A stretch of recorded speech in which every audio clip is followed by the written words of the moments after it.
Hello dear students, how are you? I hope you all are doing well at home. Welcome back science class from 8th standard. In this video session, we are going to learn chapter 12, lesson friction. Okay students, before we start our lesson, first we will recollect what we have learned about this topic. ஓகேங்களா, இந்த topic பற்றி இது வரைக்கும் அதாவது last வீடியோவில் என்னென்ன பார்த்துருக்கோம் அப்படின்றத பார்ப்போம். ஓகேங்களா, ஃப்ரிக்ஷன்ன்றது உராய்வு விசை. ஓகேங்களா, ஸோ அந்த ஃப்ரிக்ஷன்னா என்ன, எதெல்லாம் அந்த ஃப்ரிக்ஷன் அப்ளை ஆகுது அப்படின்னு பார்த்தோம். Next one force of friction. ஓகேங்களா, ஃப்ரிக்ஷனோட ஃபோர்ஸ் என்ன அப்படின்றத பார்த்தோம். Next factors affecting friction. ஓகேங்களா, ஃப்ரிக்ஷனை எந்தெந்த ஃபேக்டர் வந்து அஃபெக்ட் பண்ணுது, அதாவது ரெகுலாரிட்டியாக இருக்கிற ஸ்மூத்தான ஒரு சர்ஃபேஸில் உங்களுக்கு என்ன ஆகுது, ஃப்ரிக்ஷன் ஒர்க் ஆகாது. ஓகேங்களா, இரெகுலாரிட்டி அதிகமாக இருக்கிற இடத்துல ஃப்ரிக்ஷனல் ஃபோர்ஸ் வந்து அதிகமாக இருக்குது. ஓகேங்களா, so large number of irregularity involve to surface, it contain large number of frictional force. ஓகேங்களா, ஸோ ஓகே, இது வரைக்கும் பார்த்துருக்கோம். Next one, now I will start a lesson. Okay, we see that the friction is caused by the interlocking of irregularity in the two surface. ஓகேங்களா, two சர்ஃபேஸ்க்கு நடுவில் அந்த interlocking வந்து involve ஆகிறதுனால தான் வந்து இந்த ஃப்ரிக்ஷன் வந்து அதிகமாக ஆகுது. ஓகேங்களா, it is obvious that the force of friction will increase if the two surface are pressed harder. ஓகேங்களா, அதாவது நம்ம ஃபோர்ஸ் ஆஃப் ஃப்ரிக்ஷன் வந்து அதிகமாக இன்க்ரீஸ் ஆக நம்ம ப்ரெஸ் பண்ண வேண்டியதும் என்ன இருக்குது, ரொம்ப ஹார்டராக ஒரு சர்ஃபேஸை ப்ரெஸ் பண்ண வேண்டியிருக்கும். ஓகேங்களா, you can experience it by dragging a mat when nobody is sitting on it when a person is sitting on it. ஓகேங்களா, அதாவது நார்மலாக ஒரு மேட்டை வந்து ட்ராக் பண்ணி இழுக்கிறதுக்கும், ஓகேங்களா, நார்மலாக ஒரு மேட்டை வந்து ட்ராக் பண்ணுறதுக்கும் ஒரு பர்சன் வந்து உட்கார்ந்துருந்ததுக்கப்புறம் அதை ட்ராக் பண்ணி இழுக்கிறதுக்கும் டிஃப்ரெண்ட் இருக்குது. சரிங்களா, okay, recall your experience when last time you moved a heavy box from one place to another.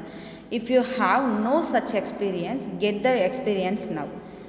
What is easier, to move the box from rest or to move it when it is already in motion? அதாவது rest கண்டிஷனில் இருக்க ஒரு பொருளை வந்து உங்களுக்கு தள்ளுறது ஈஸியா, இல்லை வந்து ஆல்ரெடி மூவ் ஆகிட்டு இருக்க ஒரு பொருளை தள்ளுறது ஈஸியா அப்படின்னு பார்த்தா நம்மளுக்கு மூவ் ஆகிட்டே இருக்கிற ஒரு பொருளை தள்ளுறது தான் ஈஸி. சரிங்களா, ரெஸ்ட் கண்டிஷனில் இருக்கிறதுக்கு நம்ம அதிகமாக ஃபோர்ஸ் வந்து அப்ளை பண்ண வேண்டியிருக்கும். The force required to over come friction at the instant an object starts moving from rest is a measure of static force. அதாவது மூவிங்கில் இருக்க ஒரு ஆப்ஜெக்ட்டுக்கும் ரெஸ்ட் கண்டிஷனில் இருக்கிற ஆப்ஜெக்ட்டுக்கும் வந்து டிஃப்ரெண்ட் இருக்குது. ஓகேங்களா, ரெஸ்ட் கண்டிஷனில் இருக்கிறது ஆல்ரெடி என்ன ஆகுது, இன்டர்லாக் ஆகிருக்கு. ஓகேங்களா, இந்த மூவிங்கில் இருக்கிறது இன்டர்லாக் ஆகலை, பட் ரெஸ்ட் கண்டிஷனில் இருக்கிறது இன்டர்லாக் ஆகிருக்கு. ஸோ இன்டர்லாக் ஆகிருக்கிற ஒரு பொருளை தள்ளும்போது நம்மளுக்கு அதிகமாக ஃபோர்ஸ் வந்து அப்ளை பண்ண வேண்டியிருக்கு. ஓகேங்களா, இதுவே வந்து இன்டர்லாக் ஆகாமல் மூவிங்கில் இருக்கிற ஒரு ஆப்ஜெக்டை தள்ளுறோன்னா அதில் வந்து ஸ்டாட்டிக் ஃபோர்ஸ் வந்து டிஃபர் ஆகும், அதாவது ஸ்டாட்டிக் ஆஃப் ஃப்ரிக்ஷன் வந்து டிஃபர் ஆகும். ஓகேங்களா, இந்த ஃப்ரிக்ஷன் ஆக்சுவலாக 4 டைப்ஸ் இருக்குது. ஓகேங்களா, டைப்ஸ் ஆஃப் ஃப்ரிக்ஷனல் ஃபோர்ஸ் வந்து totally 4. Okay, later I will explain this. Okay, on the other hand, the force required to keep the object moving with the same speed is a measure of sliding friction. ஓகேங்களா, இப்போ static friction பார்த்துட்டோம். Next second one is sliding friction. Force வந்து எவ்வளோ ஒரு மூவிங்கில் இருக்க ஆப்ஜெக்டை move பண்ணுறதுக்கு, ஓகேங்களா, ஸோ அதுக்கு வந்து எவ்வளோ ஒரு ஃபோர்ஸ் வந்து அப்ளை ஆகுது அப்படின்றத நம்ம பார்க்குறது. மூவிங்கில் இருக்கிறதுக்கு வந்து ஒரு ஸ்லைடிங் ஃப்ரிக்ஷன் அப்படின்றது என்ன ஆகுது, ஒர்க் ஆகுது. சரியா, when the box starts sliding, the contact point on its surface do not get enough time to lock into the contact point on the floor. அதாவது என்ன ஆகலை, ரெண்டுமே வந்து லாக் ஆகலை. ஓகேங்களா, ரெண்டுத்துக்கும் நடுவில் வந்து எந்த ஒரு லாக்குமே ஆகலை. மூவிங்கில் ஆல்ரெடி இது ஸ்லைடிங்கில் தான் இருக்குது. ஸோ மூவிங்லேயே இருக்கும்போது இன்டர்லாக்கிங் வந்து கொஞ்சம் ஒர்க் ஆகிறதுக்கு சான்சஸ் இருக்குது, ஆனால் ரொம்ப வந்து லாக் இல்லை. ஓகேங்களா, ஐ மீன் இப்போ மேலே சர்க்கிள்லேருந்து கீழே தள்ளும்போது லாக் ஆகிறதுக்கு அது டைம் நிறையா எடுத்துக்கும். ஏன்னா அது ரொம்ப மேலேருந்து கீழே வரும்போது இன்டர்லாக்கிங்க்கு டைம் அதிகமாக எடுத்துக்குது. இப்போ நார்மல் சர்ஃபேஸுக்கும் இந்த ஸ்லைடிங் சர்ஃபேஸுக்கும் டிஃப்ரெண்ட் இருக்குது. ஸ்லைடிங் சர்ஃபேஸில் ஒரு பொருளை தள்ளும்போது அதில் லாக் ஆகிறதுக்கு நிறையா டைம் எடுத்துக்கும். ஓகேங்களா, இன்டர்லாக் ஆகிறதுக்கு. பட் இந்த சர்ஃபேஸ் எல்லாமே சமமாக இருக்கிறதுனால அந்த லாக்கிங் ஈஸியாக ஆகிடுது. சரிங்களா. So the sliding friction is slightly smaller than the static friction. Static friction விட sliding friction ஓட force ரொம்ப ரொம்ப கம்மி அப்படின்னு சொல்கிறாங்க. ஓகேங்களா. And you find it somewhat easier to move the box already in motion than get it started. So already start ஆன ஒரு பொருளை மூவ் பண்ணுறது எப்படி இருக்கும் நம்மளுக்கு ஆல்ரெடி ஈஸியான ஒன்று. ஓகேங்களா. Next friction. ஸோ இந்த ஃப்ரிக்ஷன் டோட்டலாக 4 டைப்ஸ்ன்னு சொன்னால. So 4 types of friction I will explain. Okay, first one is static friction. Static friction அப்படின்னா என்னென்னா மூவ் அண்ட் ஆப்ஜெக்ட். ஓகேங்களா. ஒரு பொருளை நம்ம என்ன பண்ணுறோம், மூவ் பண்ணுறோம். ஒரு ஆப்ஜெக்டை மூவ் பண்ணுறோம், நார்மல் சர்ஃபேஸில் மூவ் பண்ணிகிட்ருக்கோம். அப்படி மூவ் பண்ணும்போது நம்மளுக்கு இன்வால்வ் ஆகிற ஒரு ஃப்ரிக்ஷன் பேர் தான் ஸ்டாட்டிக் ஃப்ரிக்ஷன் அப்படின்னு சொல்லுவோம். ஓகேங்களா. ஸோ இந்த ஃப்ரிக்ஷனில் 4 டைப்ஸ்ன்னு சொல்லியிருக்கோம். ஓகேங்களா. ஃபஸ்ட்டு ஒன்று ஸ்டாட்டிக் ஃபோர்ஷன்.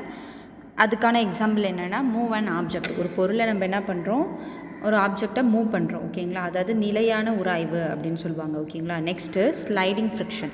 ஸ்லைடிங் அப்படின்றது கொஞ்சம் என்னாகுது, ஸ்லைடிங் ஃப்ரிக்ஷன்ன்றது பியரிங். ஓகேங்களா. அதாவது ரோல் பியரிங் இருக்குல்ல, நம்ம சைக்கிள் மூவ் பண்ணும்போது அந்த சுற்றுற இடத்துல பியரிங் இருக்கும், பார்த்துருக்கீங்கள்ல. So that is sliding friction அப்படின்னு சொல்லுவாங்க. ஓகேங்களா. Next one rolling friction. ரோலுங்கிறது அதுக்கான எக்ஸாம்பிள் வீல் சேர். ஸோ ஒரு இடத்துலேருந்து ஒரு சேரை மூவ் பண்ணுறதுக்கு ஒரு ரோலிங் ஃப்ரிக்ஷன் ஒர்க் ஆகுது. Next fluid friction. Fluid friction grease use பண்ணுறது தான் ஃப்ளூயிட் ஃப்ரிக்ஷன். ஓகேங்களா. க்ரீஸை யூஸ் பண்ணி நம்ம என்ன பண்ணுறோம், ஒரு பொருளை மூவ் பண்ண வைக்கிறோம், அதாவது உராய்வை கம்மி பண்ணுறோம். ஓகேங்களா. இதெல்லாம் யூஸ் பண்ணி நம்ம என்ன பண்ணுறோம், க்ரீஸை யூஸ் பண்ணி அந்த ஃப்ளூயிட் ஃப்ரிக்ஷனை ஓரளவுக்கு நம்ம ரெடி பண்ணுறோம். ஓகேங்களா. நெக்ஸ்ட்டு ஒன் ஃப்ரிக்ஷன் எ நெசசரி ஈவில். ஓகேங்களா. அதாவது ஒரு இது தேவையான ஒரு தீமை அப்படின்னு சொல்கிறாங்க. ஓகேங்களா. அதாவது உராய்வுன்றது ஒரு எப்படி சொல்கிறது, ஒரு தீமையான விஷயம் அப்படின்றது தான் நம்ம என்ன பண்ணுறோம், பார்த்துட்ருக்கோம். பட் இருந்தாலும் இது நம்மளுக்கு என்ன ஒரு தேவையான விஷயம். ஓகேங்களா. உராய்வு நம்ம நார்மலாக ஒரு உராய்வை கொடுத்தாலே, அதாவது தேய்ச்சிட்டு நடந்தாலே நம்மளுக்கு பிடிக்காது, அந்த சவுண்ட்லாம் பிடிக்காது. சரி, அப்படி தானே. ஸோ அதை தேவையான ஒரு விஷயம் அப்படின்னு சொல்கிறாங்க. எதுக்கு தேவை அதை பார்க்கலாமா. Okay. Now okay, suppose the outer surface of the tumbler is greasy or has a film of cooking oil on it.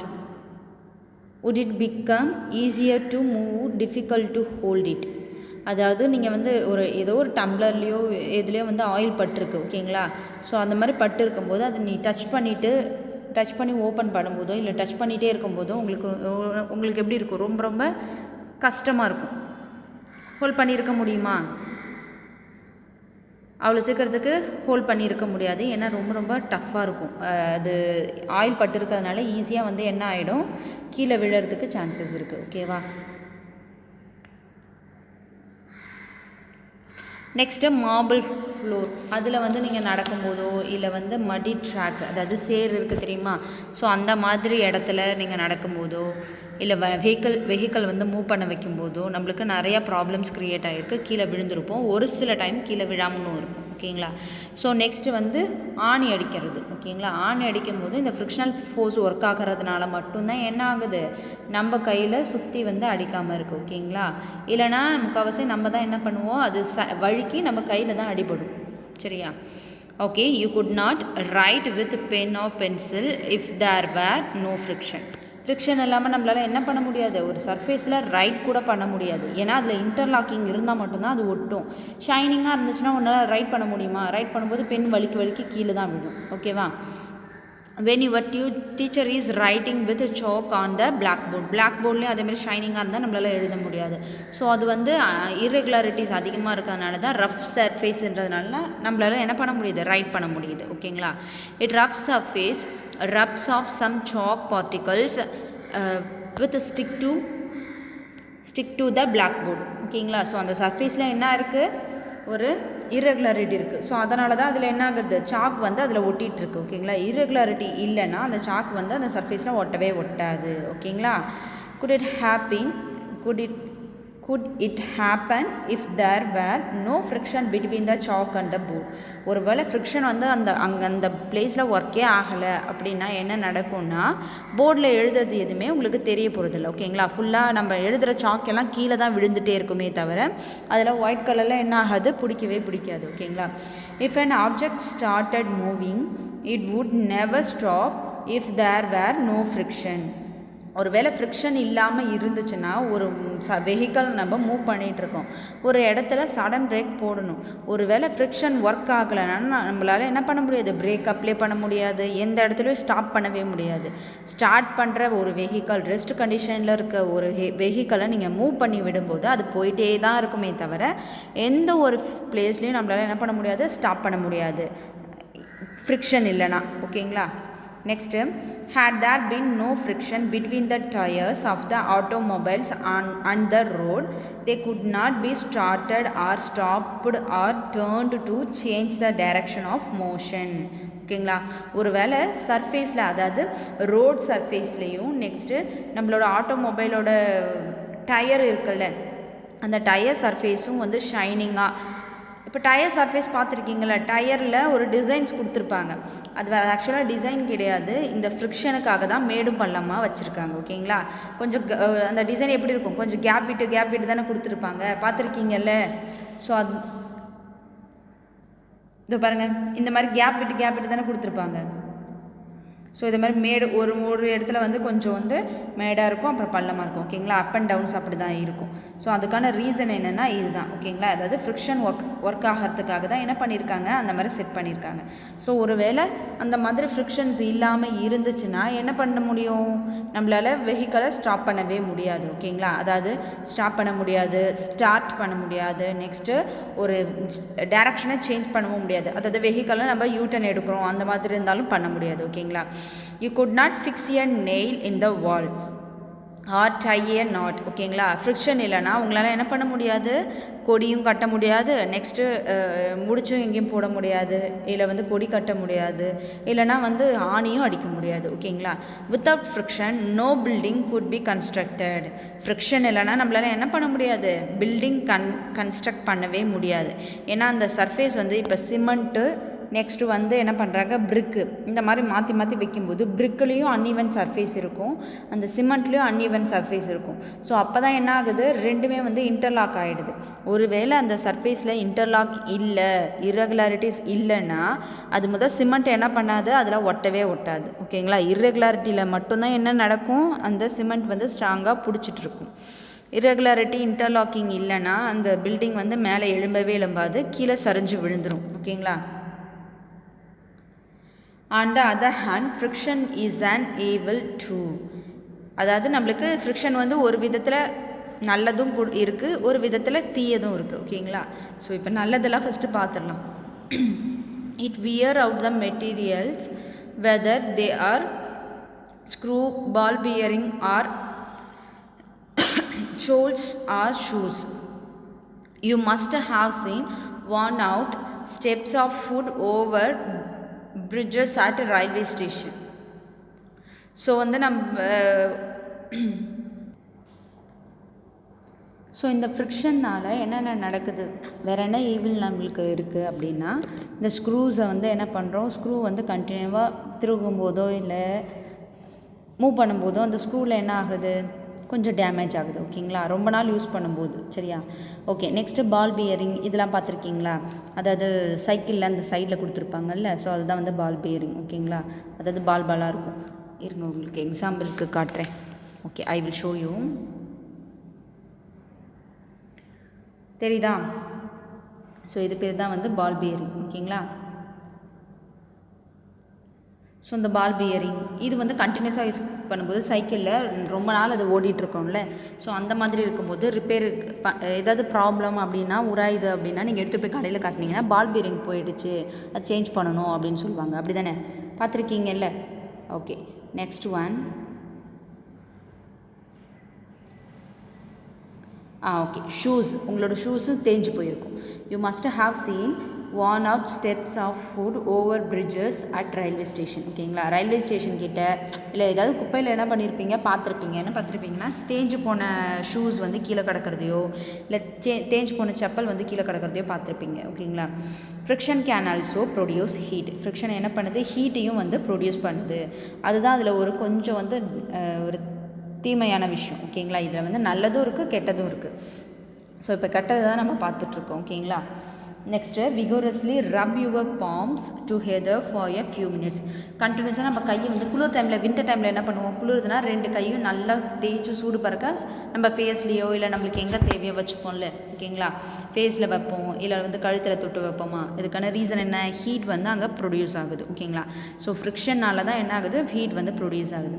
When you stick a match stick against the rough surface it catches fire. ஓகேங்களா, so நீ என்ன பண்ணுற, match ஸ்டிக்கை வந்து இப்படி உராஞ்சு தான் என்ன பண்ணுற, ரெண்டுத்தையும் உரசி தான் வந்து பற்ற வைக்கிற. ஓகேங்களா, இது மாதிரி உரசும் போது தான் உங்களுக்கு என்ன ஆகுது, அந்த மேட்ச் ஸ்டிக் வந்து பற்றுது. ஓகேங்களா, you might have observe that the jar of a mixture became hot when it is run for a few minute. ஓகேங்களா, மிக்ஸி வந்து கொஞ்சம் நேரம் ஓடிட்டே இருந்துச்சுன்னா ஹீட்டாக இருக்கும். அதுக்கான ரீசனும் அதில் வந்து உராய்வு வந்து இன்வால்வ் ஆகுதுல்ல. அந்த மிக்ஸி ஜாருக்குள்ளே இருக்க அந்த பிளேடு உள்ளே நம்ம போட்டிருக்க எந்த இது ஒரு பொருளாக இருக்கட்டும். ஓகேங்களா, அதை நம்ம ஃபுட் ஐட்டம் எது போட்டு நம்ம மிக்ஸியில் வந்து கிரைண்ட் பண்ணுறோமோ இது ரெண்டுத்துக்கும் நடுவில் உராய்வு வந்து ஏற்படுது. அதனால் என்ன ஆகுது, ஹீட் ஆகுது. ஓகேங்களா,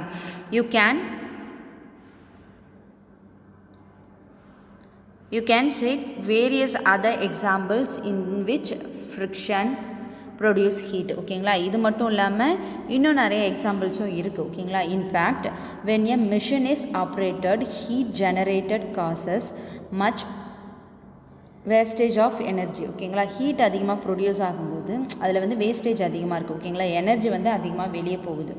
ஸோ இது ஒரு கெட்ட விஷயம் தானே. ஏன்னா நம்மளுக்கு ப்ராடக்ட் எவ்வளோ கிடைக்குதோ அந்தளவுக்கு வந்து நம்மளுக்கு எனர்ஜியும் வந்து ரிலீஸ் ஆகிட்டே இருக்கும்போது நம்மளுக்கு தான் வந்து லாஸ் அதிகம். ஓகேங்களா, ஸோ இது வந்து இந்த ஃப்ரிக்ஷனில் இது ஒரு மெயின் ப்ராப்ளமாக இருக்குது.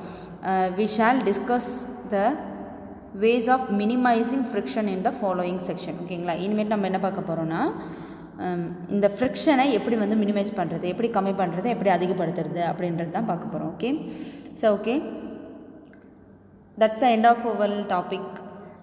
I hope you all are understand this topic. If you have any doubt, please leave a question in our WhatsApp group. Okay, remaining part we will see later. Thank you students, thank you to all, happy learning.